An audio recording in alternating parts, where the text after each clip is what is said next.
नमस्कार।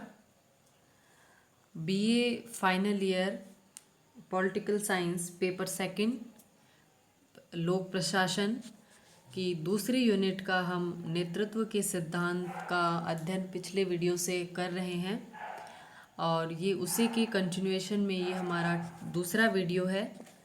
इससे पूर्व का जो वीडियो था इसी टॉपिक पर, उसमें हमने meaning of leadership, nature of leadership, नेतृत्व का प्रकृति, उसके प्रभाव के विभिन्न स्रोत और डिफरेंट स्टाइल्स ऑफ लीडरशिप, नेतृत्व के विभिन्न शैलियों के बारे में हमने पढ़ा है। तो इस दूसरे भाग में हम नेतृत्व के सिद्धांत, नेता के गुण और उसके विभिन्न कार्यों के बारे में चर्चा करेंगे।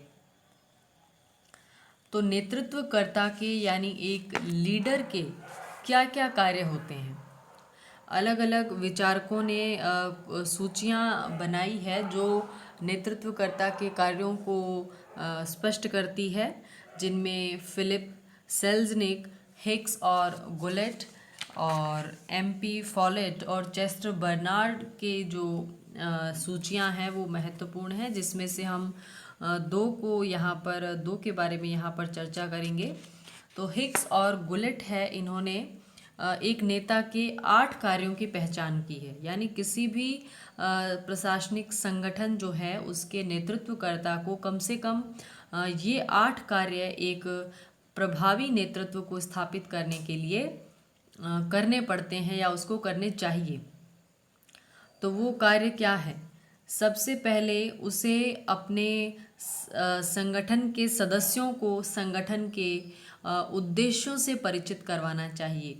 यानी प्रत्येक संगठन का निर्माण किसी निश्चित उद्देश्य, किसी लक्ष्य की प्राप्ति के लिए किया जाता है। तो नेतृत्वकर्ता का या लीडर का ये काम है कि वो अपने सदस्यों को, अपने सहकर्मियों को उन उद्देश्यों से भली भांति परिचित करवाएं कि हमारे लक्ष्य क्या है। दूसरा, सदस्य जो हैं उनको लक्ष्यों की पूर्ति के लिए प्रेरित करना। मैंने यहाँ पर क्रम शायद थोड़ा ये गड़बड़ हो गया है। उद्देश्यों से परिचित करवाने के बाद बिंदु 5 जो है लक्ष्य पूर्ति के लिए सदस्यों को प्रेरित करना, ये वास्तव में बिंदु नंबर 2 होना चाहिए था। तो थोड़ी सी ये गड़बड़ हुई है, इसे आप अपने हिसाब से इसको एडजस्ट कर लें। तो पहला काम होगा कि संगठन के उद्देश्यों से उसे परिचित करवाएं। दूसरा, उन उद्देश्यों की पूर्ति के लिए अपने साथियों को मोटिवेट करें। फिर उनको लगातार सक्रिय रखने के लिए क्या होता है, संगठन जो होते हैं उनके लक्ष्य 1-2 दिन में या 5-10 दिन या महीने में पूर्ति हो जाए, इस तरह के लक्ष्य नहीं होते हैं। अधिकांश जो संगठन होते हैं उनके लक्ष्य सतत होते हैं, निरंतर वो चलते रहते हैं और दीर्घकालीन उद्देश्य होते हैं। लंबे समय में पूरे होने वाले उद्देश्य किसी भी प्रशासनिक संगठन के होते हैं।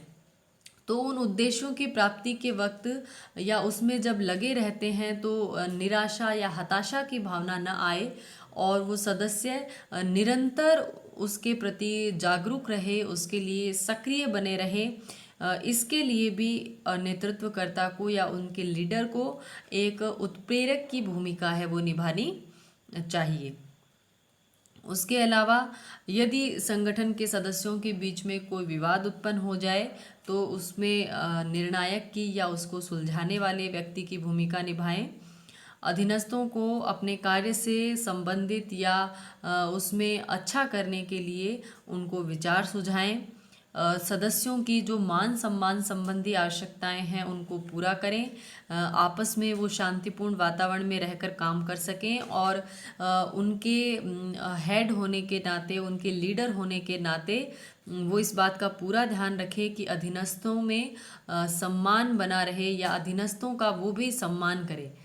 ठीक है, अधीनस्थ जो होते हैं वो अपने लीडर से एक ये उम्मीद करते हैं कि वो उनके कार्य को, उनकी वर्किंग स्टाइल जो है उसको एक रेस्पेक्ट से देखेगा और संगठन के लिए उनके महत्व को वो पहचानेगा। क्योंकि प्रत्येक एक व्यक्ति से संगठन नहीं बनता है, प्रत्येक व्यक्ति है जो उस इकाई के लिए, उस संगठन के लिए महत्वपूर्ण है। तो लीडर को चाहिए कि वो प्रत्येक व्यक्ति के और उसके कार्य के महत्व को स्वीकार करें, उन्हें पर्याप्त मान और सम्मान प्रदान करें। और जब कभी संगठन का या उसके सदस्यों का किसी प्रकार की समस्या से सामना हो तो लाइक ए फादर फिगर वो उनको सुरक्षा प्रदान करें और अन्य संगठनों के सामने या बाहरी जो दुनिया है उसके लिए वो संगठन का रिप्रेजेंटेटिव बने, संगठन का प्रतिनिधि बने। और यदि कोई गड़बड़ियाँ हो भी जाती है तो अपने संगठन को उसको प्रोटेक्ट करना चाहिए। तो हिक्स और गुलेट के अनुसार ये 8 कार्य हैं जो मोटा मोटी किसी भी नेता को करने चाहिए। इसके बाद फॉलेट ने बताया है कि लगभग वैसे ही 3 गुण फॉलेट ने बताए हैं, 3 कार्य फॉलेट ने बताए हैं। उद्देश्यों को परिभाषित करना, तालमेल की स्थापना करना, वही सदस्यों के काम को कोऑर्डिनेट करना और पूर्वानुमान करना। पूर्वानुमान ये कई तरीके का हो सकता है, यानी संगठन के सामने क्या समस्याएं आ सकती है इसका पूर्वानुमान कर लेना, या लक्ष्यों की प्राप्ति के लिए किस प्रकार के संसाधनों की और किस प्रकार की योजना की आवश्यकता पड़ सकती है उसका समय रहते अनुमान करके उसकी तैयारी कर लेना। ये सब एक अच्छे नेतृत्व के गुण होते हैं। अच्छे नेता बनने के लिए इन सभी कार्यों को करना चाहिए। इसके बाद है क्वालिटीज़ ऑफ लीडर। नेतृत्वकर्ता के अंदर क्या गुण होने चाहिए। नेतृत्वकर्ता जो भी है उसे जिम्मेदार होना चाहिए। जो संगठन के कार्य हैं उसकी पूर्ण जिम्मेदारी लीडर के ऊपर होती है। एक अच्छे प्रशासक में जिम्मेदारी का गुण होना चाहिए। उसे अपने कार्य के प्रति नियमों का पालन करना चाहिए, उसे नियमनिष्ठ होना चाहिए। वो एक ऐसा स्टैंडर्ड सेट कर सकता है जिसे उसके अधीनस्थ है वो फॉलो करेंगे, और अगर वो नियमों का पालन करने वाला होगा तो अधीनस्थ भी वैसा ही करेंगे जो संगठन के लिए दीर्घकालिक रूप से फायदेमंद साबित होगा। इसके साथ ही उसे एक अच्छा श्रोता भी होना चाहिए, क्योंकि अधीनस्थों की समस्याएं सुनना, उसको सुलझाना, उनके विचारों को सुनना, ये भी एक नेतृत्वकर्ता का ही काम है। उसके अलावा उसको चाहिए कि वो अपने जो कार्य हैं सब कुछ मैं ही कर लूँ या सारे काम मुझे ही करने चाहिए, ऐसी भावना उसमें ना हो। और कार्यों का अधीनस्थों की क्वालिटीज़ को देखकर कौन सा व्यक्ति किस काम को करने के लिए सबसे ज़्यादा सूटेबल है इसकी पहचान करके उसे कार्यों को विकेंद्रीकृत करना चाहिए। संगठन के सभी लोगों को गतिविधियों में शामिल करें, महत्वपूर्ण जो कार्य होते हैं उनमें शामिल करें और उनकी योग्यता के अनुसार जिम्मेदारी का बंटवारा सभी में करें और संगठन के सभी लोगों को साथ लेकर चलें। ये गुण एक नेता में अवश्य ही होना चाहिए। उसके अलावा उसको अपने आप पर विश्वास होना चाहिए, कॉन्फिडेंट होना चाहिए, अपनी सीमाओं को वो स्वीकार करे कि कुछ काम है जो मैं नहीं कर सकता, और यदि कोई उससे गलतियां हो जाती है तो उसे भी अधीनस्थों के सामने उसे स्वीकार करना चाहिए, क्योंकि ये लॉन्ग टर्म में अपने संगठन के लिए हितकारी रहेगा। उसे अधीनस्थों की इज्जत करनी चाहिए, संस्था के प्रयास को निरंतर सुधारने की कोशिश करनी चाहिए, संस्था के प्रदर्शन को निरंतर सुधारने का प्रयास करना चाहिए। और जनतांत्रिकता जो होती है या एक लोकतांत्रिक बिहेवियर जो होता है उसमें उसका विश्वास होना चाहिए, ताकि उसके अधीनस्थ हैं वो खुलकर अपने विचारों को या अपनी समस्याओं को अपने हेड के सामने प्रकट कर सकें। और इसके अलावा उसका प्रेरक शक्तियों वाला होना जरूरी है। उसको खुद ऐसे कार्य करने चाहिए जिससे वो अपने अधीनस्थों को मोटिवेट कर सके, उनको अच्छे प्रदर्शन के लिए प्रेरित कर सके। इसके साथ ही एक नेता को सहनशील भी होना चाहिए।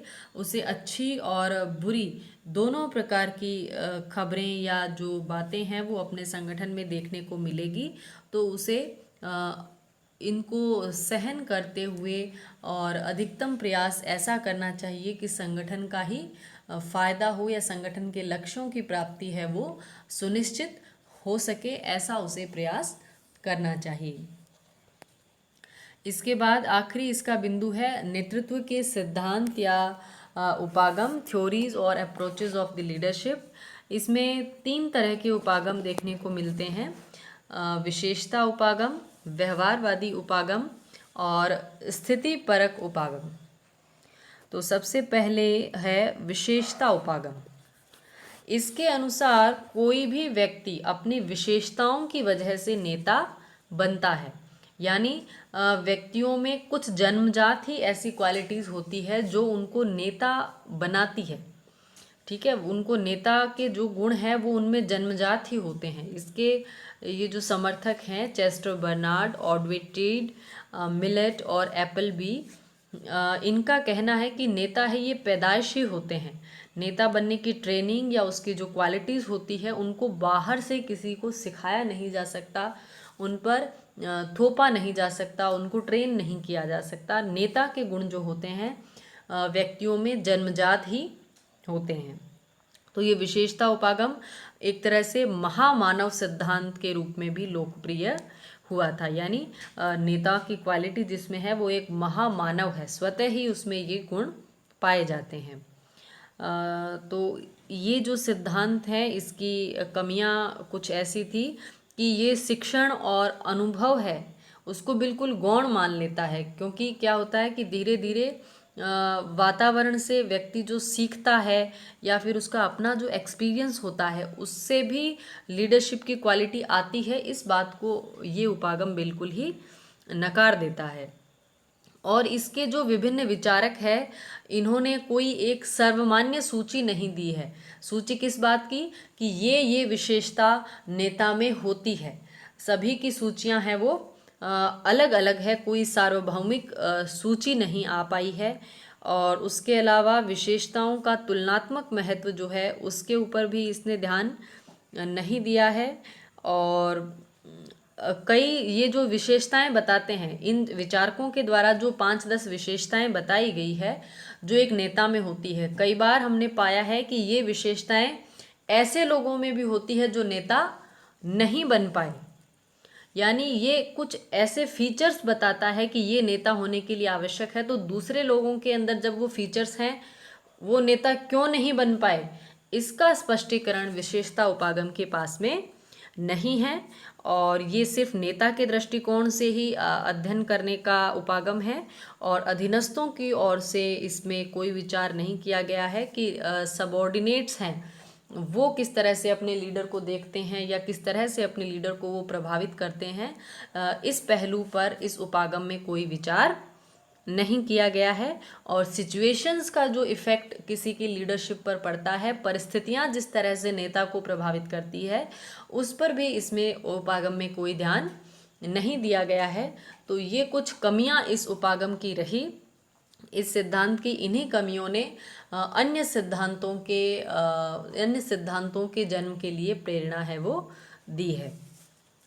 तो इसकी कमियों के कारण दूसरा उपागम जो सामने आया वो है व्यवहारवादी उपागम, बिहेवियरिज्म अप्रोच। इसके अनुसार नेता क्या है कि बजाय नेता क्या करते हैं, वास्तव में वो क्या करते हैं, इस पर ये अपना ध्यान केंद्रित करता है। व्यवहारवादी विचारक जो है ये पता लगाने की कोशिश करते हैं कि नेता कैसा व्यवहार करता है, किस तरीके से अपने सबॉर्डिनेट से वो कम्युनिकेशन एस्टेब्लिश करता है, संचार किस तरीके से स्थापित करता है, अधीनस्थों को कैसे वो प्रेरित करता है, इन सब की और व्यवहारवादी उपागम ने अपना ध्यान केंद्रित किया है। तो इसने काफ़ी हद तक विशेषता उपागम की जो कमियां थी उनको ओवरकम किया है, उनको पूरा करने का या उस पहलू पर भी सोचने का प्रयास इसने किया है। फिर है स्थितिगत उपागम। इसके अनुसार नेतृत्व है ये स्थिति से प्रभावित होता है। कोई व्यक्ति कैसी सिचुएशन में है, संगठन की क्या कंडीशंस है, उनसे उसकी लीडरशिप है वो प्रभावित होती है। पूर्व के जो 2 उपागम हैं वो एक पक्षीय है, उन्होंने संपूर्ण आयामों का अध्ययन एक तरीके से नहीं किया है। तो ये जो उपागम है इसने वो जो तीसरा आयाम बचता है, स्थिति का जो आयाम बचता है उसकी चर्चा की है। इन्होंने कहा कि नेता की प्रभाविता स्थिति के ऊपर निर्भर करती है। यानी उसके अधीनस्थ कैसे हैं, उसके यानी उसके फॉलोवर्स कैसे हैं, जहाँ वो काम करता है वो कैसा परिवेश है, उसका जॉब चार्ट क्या है, यानी उसका काम क्या है, उससे भी उसका नेतृत्व है वो प्रभावित होता है। तो ये नेतृत्व को एक बहुआयामी संकल्पना समझता है, जो सिर्फ एक नहीं अनेकों कारकों से प्रभावित होती है। तो नेतृत्व का ये जो एक तीसरा आयाम बच रहा था, सिचुएशनल अप्रोच, उसको इस सिद्धांत ने पूरा कर दिया है। तो ये थे नेतृत्व के विभिन्न सिद्धांत या उपागम। इसके साथ ही हमारा ये टॉपिक है ये कंप्लीट हो गया है। धन्यवाद।